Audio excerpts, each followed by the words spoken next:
What is ritual?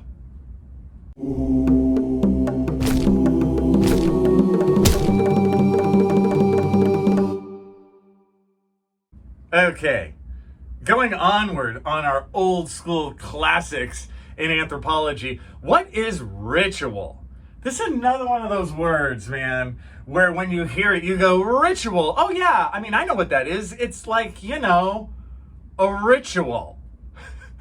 And when I say ritual, you think of stuff like right away and you go, oh yeah, I know what it is, but it's hard to kind of parse it out, right? What does it really mean? You think of things like, okay, a bunch of people are together and maybe it's some sort of religious thing, and maybe they're all doing a certain prayer, or maybe they're all eating a certain thing at a certain time, and there's like meaning and stuff, and they do it at certain times of the year or the day. What is it?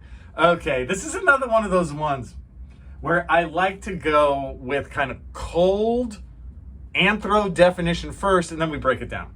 Okay, a ritual is symbolic behavior that is socially standardized and repetitive. Okay, that's the first part. Symbolic behavior that is socially standardized and repetitive. Religious or secular, that's the second part. And then highly structured and full of meaning. That's the third part, right? Got it? There's a lot of words there, and we can kind of break it down. So the first part of what a ritual is, symbolic behavior that is socially standardized and repetitive. Okay, what does that mean? It means what it says. This is behavior that has more meaning to it. Like, yes, you might just be eating this wafer, but this wafer means so much more, right? It's symbolic, this wafer. It's not just for caloric intake. It's not just for sustenance.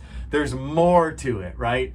So it is symbolic behavior that is socially standardized and repetitive. That means when I eat this wafer at this time, everyone else in my society knows what I'm doing. They know I'm not just eating a wafer. I am eating the body of Christ, right? Or pick whatever sort of religious symbolism you need.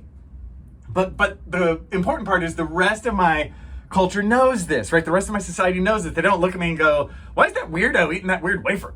Right? Everyone gets it. Socially standardized and repetitive, right? Repetitive means you do it, of course, over and over again, but you do it at a specific moment in time, right? Oh, it's only Sunday at this moment, right? This kind of thing. It's repetitive. It can be anything though. So that's the first part. It's something you do that has meaning to it, and everyone else in your society knows that meaning. First part of a ritual.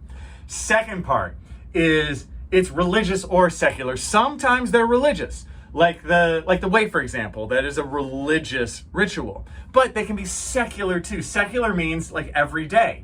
You can have rituals at a birthday party, right? A birthday cake. The whole birthday cake ceremony is a ritual. The birthday cake ritual as part of the birthday party, right? We can think of a wafer in a religious sense. We can think of a birthday cake in a secular sense.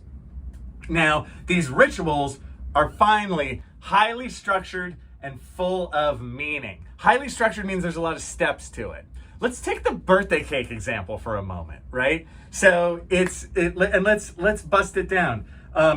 Is a birthday cake symbolic behavior that is socially standardized and repetitive? Of course it is. The birthday cake itself is symbolic. It's a symbolic thing you eat only on your birthday. How many times a week do you eat birthday cake? You never do until it's your birthday. It's this cake with candles on it and stuff. It's very specific, right? There's a lot of symbolic meaning there. Every candle for a year. Some of us do 1 year to grow on, an extra year. Very symbolic when you think of it. We had to learn this stuff, right? If you were an alien coming into this culture, you'd be like, what are they doing with the birthday cake and the candles? What is this, right? So it is this symbolic behavior. Again, everyone else in the room, it's socially standardized and repetitive. So everyone else in the room knows what's going on, and they know the steps. If you start singing the birthday cake song, people don't go, what is this song? I need to download this on iTunes. I have no idea. We all know the song, right? So we are part of this in our culture, right? It is socially standardized. It is also repetitive. When do you have your birthday cake? Once a year on your birthday. It's repetitive, right? But very specifically repetitive at those times. We all engage in it. And as we see, rituals are part of community cohesion. It brings us all together because everyone does it, right? It's my birthday today, it's your birthday tomorrow, and we all do this thing to keep our society together. Is it religious or secular? The birthday cake, it's secular. We already talked about that. Finally, highly structured and full of meaning. Absolutely, it's highly structured. Think of it. The birthday cake ceremony, we know it. How does it start? If you're the birthday boy or girl, here's how it goes. You're sitting down and I bring out the cake, right? And what I'm gonna do first, what comes first?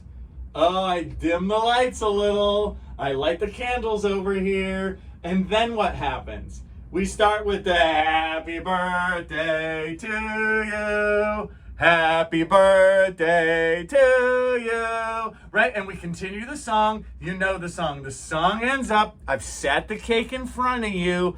Now what happens? You blow out the candles? No, right before you blow out the candles, what happens? You make a wish. Exactly. You make a wish, you blow out the candles, and hopefully you blow them all out, because if you don't blow them all out, what? Oh, you don't get your wish. Either way, we're like, yay! Happy birthday, right? That is a classic secular ritual. We all know it because we're a part of this society. But if you were an alien flying in here and observing this, you would be like, what the hell are they doing? And that's because you're not part of our group.